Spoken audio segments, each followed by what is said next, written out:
The space station floated in the darkness like a giant metal flower. Thousands of ships came and went every day.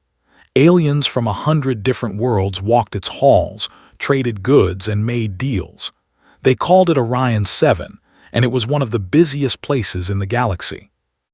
Deep in the lower levels, where the air smelled like oil and sweat, a young woman lifted a heavy crate onto her shoulder.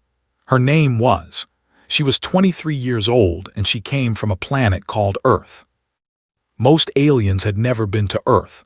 They only knew it from reports and warnings. The official classification said it was a Category 9. This meant it was one of the most dangerous planets in known space.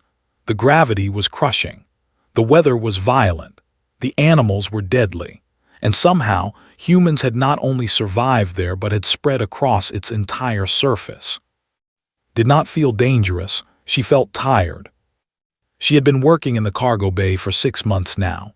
Every day was the same: wake up in her tiny room, eat a small breakfast of protein paste, walk to the cargo bay, lift boxes for 12 hours, walk back to her room, sleep, repeat. The pay was bad, the food was worse, but had nowhere else to go.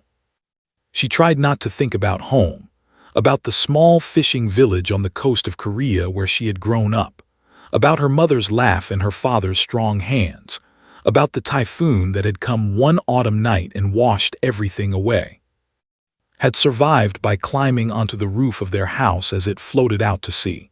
She had held on for 2 days until a rescue ship found her. By then, her village was gone. Her family was gone. Everything she had ever known was gone. A refugee organization had offered her a choice: stay on Earth and rebuild, or take a job on an alien space station and start over. She had chosen to leave. There were too many ghosts on Earth. But life among the stars was not what she had hoped. The aliens who ran Orion 7 were called the. They were tall and thin, with skin so pale you could almost see through it. They moved gracefully and spoke softly, and believed they were better than everyone else. To the humans were little more than trained animals, useful for their strength and endurance but not worthy of respect. They called Earth a primitive rock and its people dirt crawlers. Supervisor was unnamed.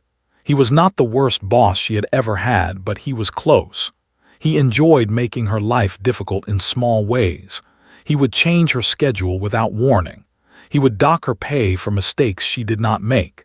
He would speak about her to other aliens as if she could not understand. "The human is slow today," he would say.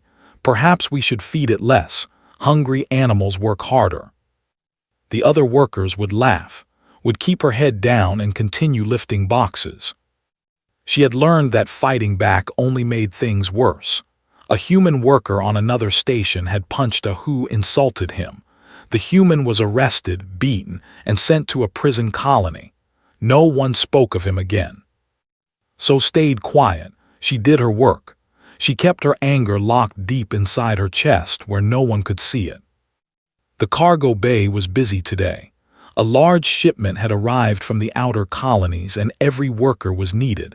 Moved between the stacks of crates, her muscles burning but her face calm. She had carried heavier loads. She had worked longer hours. Earth had taught her how to suffer. Around midday, something unusual happened. The main doors of the cargo bay slid open and 3 young walked in. They were not workers. Their clothes were too clean, too expensive. They moved like they owned the place. And in a way, one of them did. The tallest of the 3 was named. He was the son of Commander, the who controlled Orion 7, had never worked a day in his life. He spent his time drinking, gambling, and looking for new ways to entertain himself. Today, he had decided to visit the cargo bay. "So this is where the animals work," said, looking around with disgust. "It smells terrible down here." His 2 friends, and laughed as if he had said something clever, hurried over to greet them.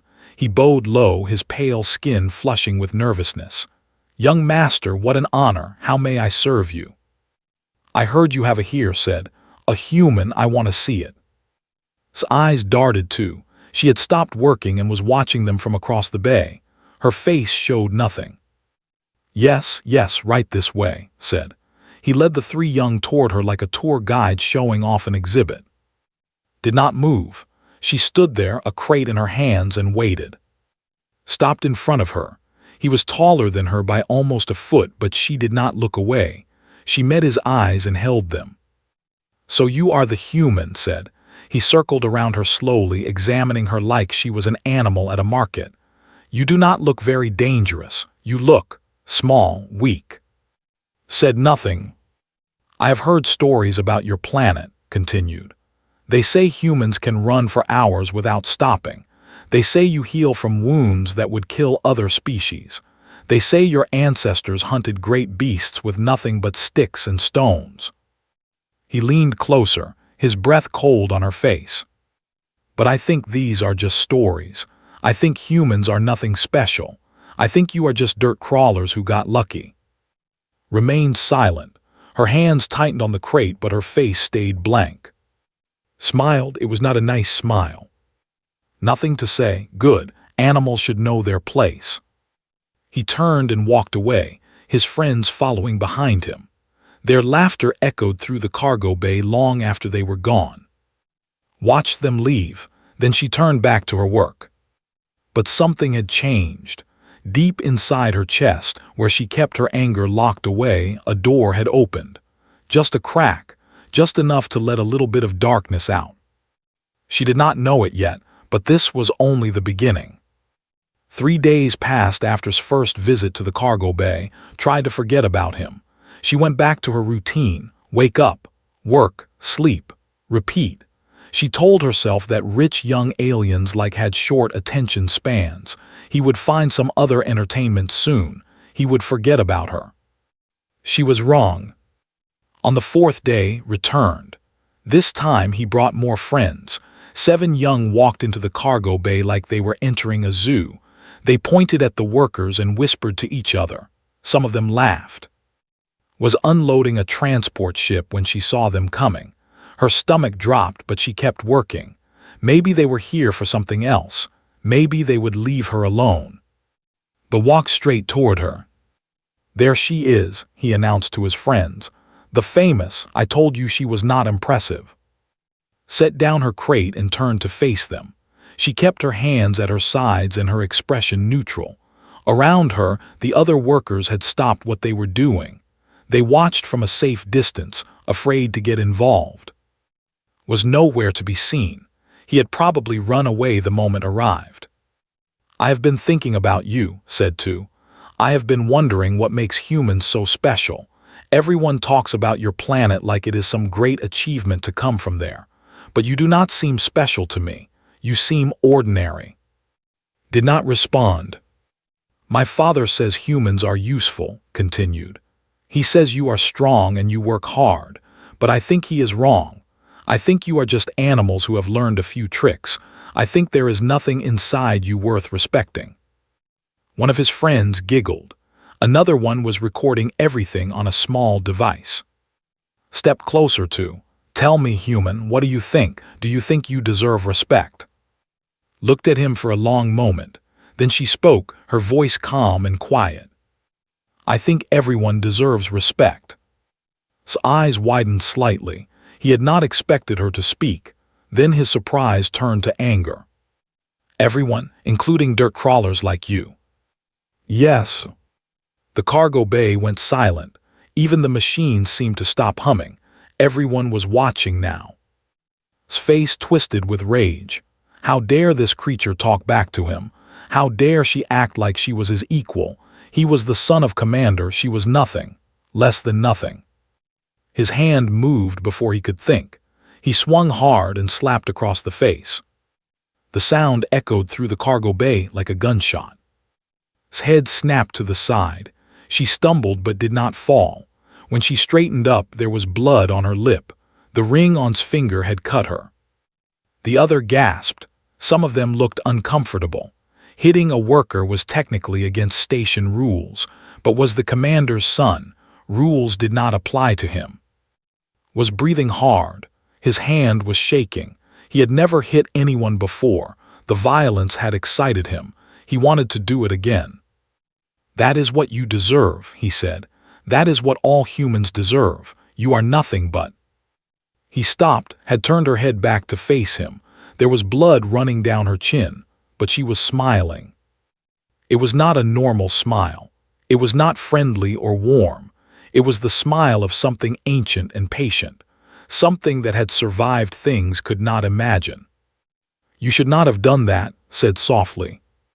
Her voice was different now, colder, harder. The words were simple, but something about them made take a step back. "Are you threatening me?" he demanded, but his voice cracked slightly. "No," said, "I am making a promise." They stared at each other for a long moment. The air between them felt heavy and dangerous. Friends had stopped laughing. Some of them looked scared. Then forced a laugh. "You hear that?" he said to his friends. "The animal thinks she can make promises to me. How amusing." But his laugh sounded hollow, and when he turned to leave, he walked faster than necessary. His friends followed quickly. None of them looked back. Stood alone in the cargo bay. Blood dripped from her chin onto the metal floor. The other workers slowly returned to their tasks, but they kept glancing at her nervously. Finally appeared from wherever he had been hiding. He looked at the blood on his face and then looked away. "Clean yourself up," he said. "You are making a mess." Wiped her mouth with the back of her hand. Then she picked up her crate and went back to work. But inside her mind, she was no longer thinking about crates or schedules or protein paste. She was thinking about his friends, about every alien who had ever called her an animal. She was making a plan. That night did not go to sleep. She lay in her tiny bed and stared at the ceiling. Her lip had stopped bleeding, but it was swollen and painful. Every time she touched it, she remembered the feeling of his hand. On Earth there was a saying. Her grandmother used to tell it to her when she was a little girl. "An eye for an eye, a tooth for a tooth." It meant that punishment should match the crime. It meant that if someone hurt you, you had the right to hurt them back. Had drawn blood from her mouth. She would take something from his. Got out of bed and walked to her small desk. She had very few belongings, but one thing she had brought from Earth was a medical kit. Inside were bandages, medicine, and a pair of metal pliers designed for removing small objects from wounds. She picked up the pliers and held them in her hand. They were cold and heavy. She thought about her mother, about her father, about her village. She thought about all the people she had lost and all the things she had survived. She thought about the typhoon and the dark water and the roof she had clung to for 2 days while the world ended around her. Thought she was weak, thought she was nothing. Was wrong. Put the pliers in her pocket and began to plan. She had 12 hours before her next shift. That was enough time to watch and learn, to find the patterns in the station's security, to identify the places where cameras did not reach. Humans were good at this kind of thing. On Earth, her ancestors had hunted animals for millions of years. They had learned to be patient. They had learned to track their prey over great distances. They had learned that the hunt was not about speed or strength. It was about waiting for the right moment. Had all the time in the world. And had no idea what was coming. Spent 3 days watching. She watched the security guards and learned their patrol routes. She watched the cameras and found the blind spots. She watched friends and learned where they lived, when they slept, and what they ate. During the day, she worked in the cargo bay like nothing had changed. She lifted crates. She followed orders. She kept her head down. The other workers avoided her now. They could sense something different about her, even if they could not explain what it was. At night, she moved through the station like a ghost. Humans had a special ability that most aliens did not know about. They could keep going when other species would collapse. On Earth, ancient hunters would chase animals for hours, sometimes days, until the animals died from exhaustion. This was called persistence hunting. The prey was faster, but the hunter never stopped. Eventually, the prey would fall. Did not need to chase anyone. She just needed to wait. On the fourth night, she was ready. Lived in a small apartment on level 12. He was one of his closest friends. He had been there when slapped her. He had laughed. He had recorded it on his device. Now it was his turn. Waited in the shadows outside his door. It was late, almost 3 in the morning. The hallway was empty and quiet. The cameras in this section had been broken for weeks. No one had bothered to fix them. She heard coming before she saw him. He was drunk. He stumbled down the hallway, singing a song in a loud, off-key voice. He fumbled with his door for almost a minute before finally getting it open. Moved fast. She was behind him before he could turn around. One hand covered his mouth. The other pressed a small device against his neck. The device released a chemical that humans used for medical procedures. It made the body go limp but kept the mind awake. Tried to scream, but no sound came out. He tried to move, but his muscles would not respond. He could only watch as dragged him into his apartment and closed the door. She laid him on the floor and knelt beside him. His eyes were wide with terror. He was trying to speak, but his lips would not move. "Do you remember me?" asked quietly. "You were there when your friend hit me. You laughed. You thought it was funny." Tears started to leak from his eyes. "Where I come from, we have an old law," continued. "A tooth for a tooth. Your friend made me bleed from my mouth, so I am going to take something from yours." She took out the metal pliers. His eyes went even wider. He made a small sound in his throat, like a dying animal. "This will hurt," said, "but you will live. You will have many years to think about what you did, and every time you look in a mirror, you will remember this night." She opened his mouth. She worked slowly and carefully. She was not trying to kill him. She was sending a message. Each tooth came out with a wet, crunching sound. Could not scream, but she could see the pain in his eyes. She could see the moment when his mind finally broke. When she was finished, she cleaned her tools and left the apartment. She walked back to her room through empty hallways and service tunnels. No one saw her. No one heard her. She slept well that night. The next morning, the station was in chaos. Security officers ran through the hallways. Announcements blared over the speakers. Someone had attacked the son of a wealthy family. Someone had done something terrible. Went to work as usual. In the cargo bay, the other workers whispered to each other. They had heard the news. A young named had been found in his apartment with his mouth full of blood. Every single tooth had been removed. He was alive, but he could not stop screaming. "Who would do such a thing?" someone asked. No one had an answer. Lifted her crates and said nothing. That night she visited. Was the other friend who had been there, the one who had giggled when circled around her, the one who had watched with excitement when raised his hand. She found him in his room, asleep. She used the same chemical. She worked with the same patience. When she was done, she left the same way she came. The next morning, the station went into lockdown. Commander appeared on every screen. His face was pale with rage. His voice shook as he spoke. "Someone is attacking our citizens," he said. "Someone is committing terrible crimes. I promise you we will find this person. We will punish them. No one is safe until this monster is caught." The investigation began immediately. Security officers questioned everyone. They searched every room. They checked every camera. They found nothing. Humans were good at many things, but one thing they were especially good at was hiding. For thousands of years, they had lived among predators that could kill them with one bite. They had learned to move quietly. They had learned to cover their tracks. They had learned to become invisible. Had grown up on a planet where danger was everywhere. She knew how to survive.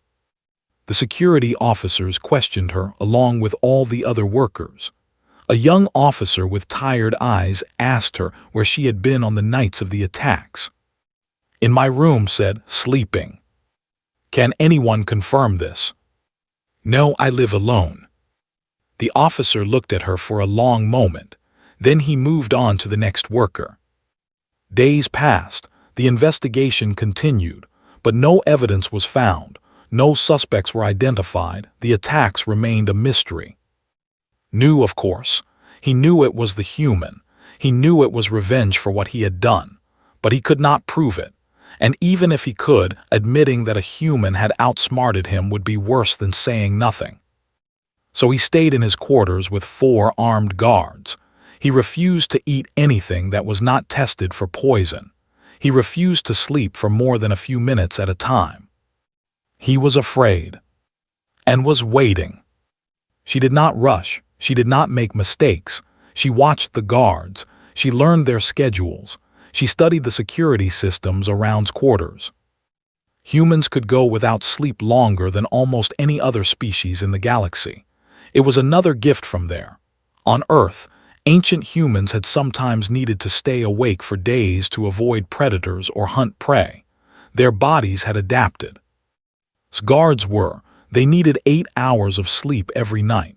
After 3 days without rest, they would start to make mistakes. After 5 days, they would collapse. Could wait much longer than that. On the 7th night, she made her move. She had found a weakness in the water supply.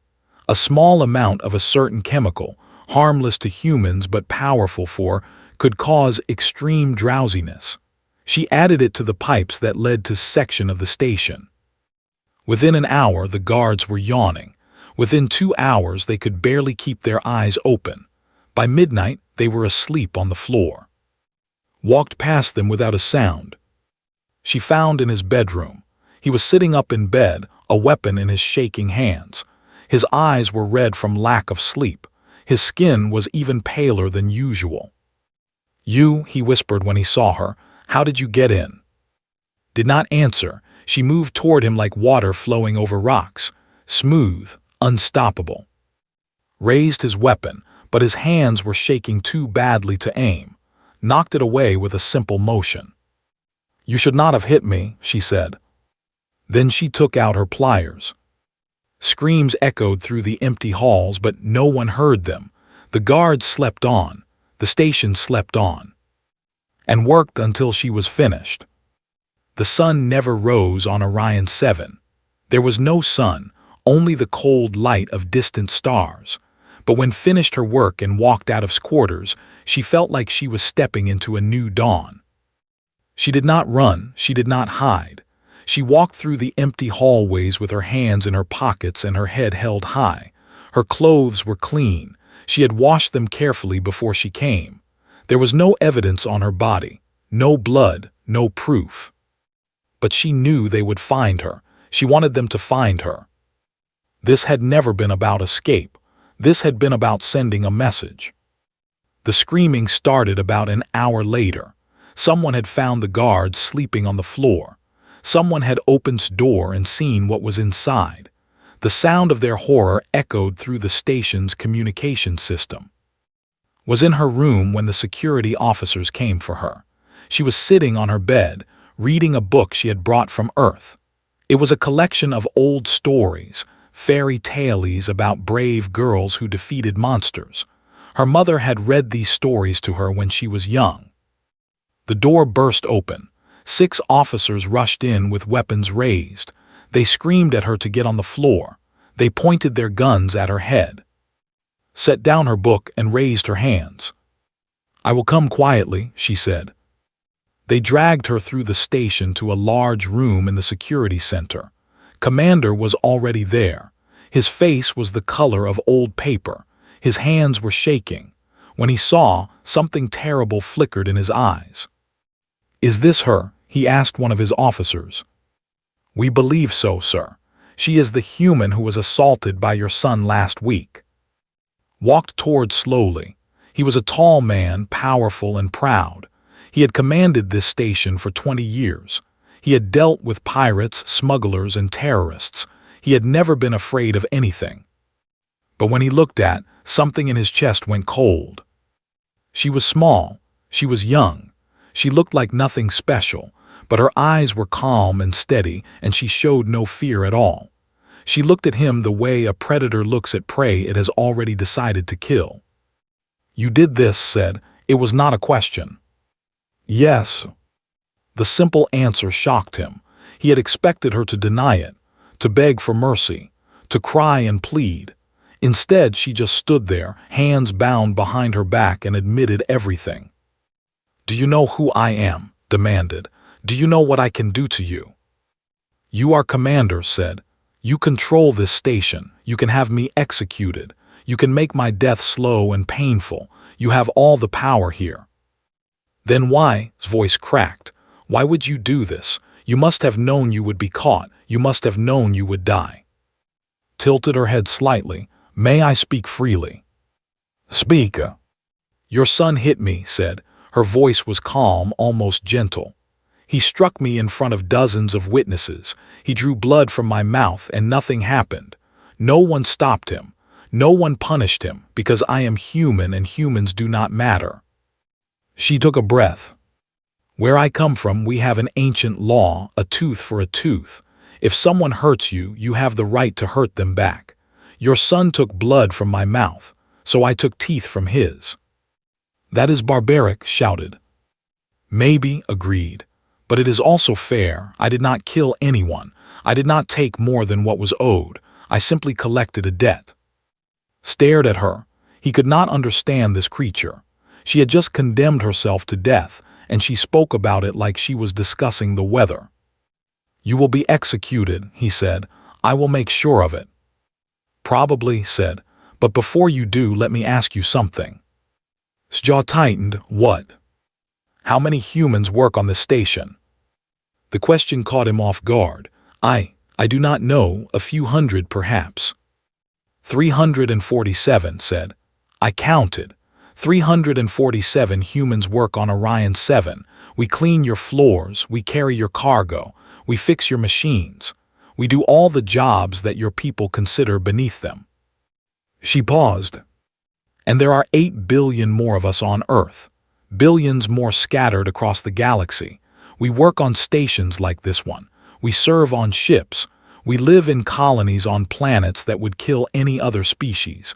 We are everywhere." Felt something cold crawling up his spine. "We have been keeping our heads down," continued. "We have been accepting your insults and your abuse because we had no choice, because we were refugees, because we needed work. But Earth is recovering now. Our planet is healing. Soon we will not need your stations or your scraps."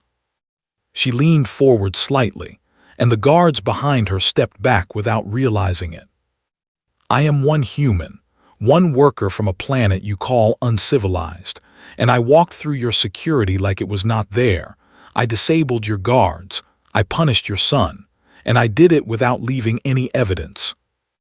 Her eyes locked with, "There are billions of us, and you have been treating us like animals for decades." The room was silent. No one moved, no one spoke. "You can kill me," said softly, "but ask yourself what happens next. Ask yourself what happens when my people find out why I died. Ask yourself what happens when they stop being grateful and start being angry." His mouth opened, but no words came out. "We survived a world that tried to kill us every single day," said. "We fought predators with our bare hands. We walked through fire and flood and ice. We buried our dead and kept going. Your son thought I was weak because I did not fight back when he hit me, but I was not being weak. I was being patient." She smiled. It was the same smile she had shown in the cargo bay, cold, ancient, dangerous. "Humans are very patient. We can wait for years, for decades, for generations, and we never forget." Took a step back. He had commanded stations and fleets. He had faced down criminals and killers, but he had never felt fear like this before. This woman was not afraid of death. She was not afraid of pain. She had done something terrible knowing that she would be punished for it, and she had done it anyway. Because she knew something he did not. She knew that even if she died, the message would live on. Every human on the station would hear what happened. Every human in the galaxy would learn her name. And they would remember. They would remember that one small woman from ahead stood up to the most powerful family on the station. And they would start to wonder what they could do if they stood up too. looked at the guards around him. They were afraid. He could see it in their eyes. They had heard words, and they were imagining what would happen if the humans on their station decided to stop being obedient. For the first time in his life, Commander did not know what to do. Commander did not sleep that night. He sat in his office and stared at the wall. His son was in the medical bay, sedated and recovering. His friends were there too, their empty mouths packed with gauze. They would live, but they would never be the same. And in a cell deep below the station, a small human woman waited for death. Had given the order for execution. It was the obvious choice, the correct choice. She had attacked his son, she had to pay. But her words kept echoing in his mind. There are billions of us, and we never forget. He thought about the reports he had ignored over the years. Reports about human colonists who had tamed planets that killed every other species who tried to land on them. Reports about human soldiers who had turned the tide in battles that seemed impossible to win. Reports about human scientists solving problems that had stumped the greatest minds in the galaxy for centuries. He thought about the 347 humans on his station, the ones who carried the heaviest loads, the ones who worked the longest hours, the ones who never complained, no matter how badly they were treated. What if they stopped working? What if they decided to fight back? A single human woman had brought his station to its knees. What would happen if all of them rose up together? As the station's artificial night turned to artificial day, made a decision. The execution was cancelled. The news spread through Orion 7 like fire. Everyone was talking about it. The cargo workers, the shopkeepers, the traders who came and went on their ships. The human woman who had extracted teeth from the commander's son was not going to die. No one knew why. Found out when 2 guards came to her cell and told her she was free to go. They did not look at her face. They did not speak to her directly. They just opened the door and stepped aside. She walked out of the security center and into the main corridor of the station. People stopped and stared at her. Aliens of a dozen different species watched her pass with wide eyes and whispered voices. She did not look at any of them, she just walked. When she reached the cargo bay, she found something unexpected. Commander was waiting for her. He looked older than he had the day before. There were dark circles under his eyes and his shoulders sagged like he was carrying something heavy. When he saw, he did not speak. He just handed her a small data pad. Looked at the screen. It was a new regulation signed by the commander himself. All personnel, regardless of species origin, are entitled to basic dignity and protection under Galactic Labor Code 7.1. Physical assault of any worker will result in immediate termination and prosecution. She read it twice, then she looked up at "Why?" Was quiet for a long moment. When he finally spoke, his voice was tired. "Because I am not stupid," he said. "Because I saw something in your eyes that scared me, and because I do not want to find out what happens when humans stop being patient." He turned and walked away without another word. Watched him go. Then she looked around the cargo bay. The other workers had gathered to watch. Human and alien alike, they stood in a loose circle, waiting to see what would happen next. Was there too, her supervisor, the one who had called her a dirt crawler, the one who had docked her pay and changed her schedule and made her life miserable for 6 months. He would not meet her eyes. Walked over to him. She stopped close enough that he had to look at her. "Do you have something to say to me?" she asked quietly. His pale skin went even paler. His mouth opened and closed, but no words came out. Finally, he managed to speak. I apologize for how I treated you. It was wrong." The words sounded hollow, forced, but did not care if he meant them. She only cared that he had said them. "Thank you," she said. "I accept your apology." She turned and walked to her usual station. She picked up a crate and placed it on the loading platform. Then she picked up another. Around her the cargo bay slowly came back to life. Workers returned to their tasks, machines hummed, ships came and went. But something had changed. Everyone could feel it. In the weeks that followed, the new regulations spread to other stations. Other commanders heard what had happened on Orion 7. They heard about the human woman who had punished the ones who hurt her. They heard about her warning to Commander. And they started to change their policies. Not because they suddenly believed in fairness, not because they had grown consciences, but because they were afraid of what might happen if they pushed the humans too far. Fear was not respect, knew that, but it was a start. One morning, a few months after her release, a new worker arrived in the cargo bay. He was young, maybe 18 or 19. He had dark hair and nervous eyes. He was human. His name was Minyu, and he had just arrived from Earth. He walked up to during their lunch break. His hands were shaking slightly, but his voice was steady. "Are you her?" he asked. "The one they talk about?" Took a sip of her coffee. Real coffee, shipped from Earth at great expense. It was now provided free to all human workers on the station. "I do not know what they say about me," she replied. "They say you taught the aliens to fear us," Minyu said. "They say you changed everything." Set down her cup and looked at the young man. He reminded her of herself when she first arrived. Lost, scared, looking for something to hold on to. "I did not change everything," she said. "I reminded them of something they forgot." "What is that?" Looked out the viewport at the endless stars. Somewhere out there was Earth, her home, the place that had made her strong enough to survive. "We are not cargo," she said. "We are not animals, we are humans." She turned back to Minyu and smiled. It was a real smile this time, warm, human. "And we bite back." Minyu nodded slowly. Something in his eyes changed.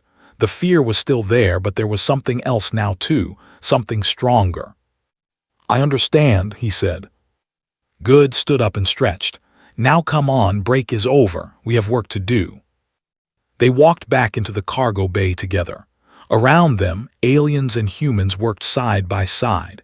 The no longer made jokes about dirt crawlers. The other species no longer treated humans like animals. Things were not perfect. There was still a long way to go. But it was a beginning. Picked up a crate and placed it on her shoulder. Her muscles were strong. Her mind was clear. She thought about her village and her family and the typhoon that had taken everything from her. She thought about all the pain she had survived to get here. And she thought about the future. Humans were patient. They could wait for years, for decades, for generations. They had walked out of Africa and spread across the entire Earth. They had built cities and ships and dreams. They had reached the stars. And now, for the first time, the galaxy was beginning to understand what that meant. Smiled to herself and got back to work. She had all the time in the world. And humanity was just getting started.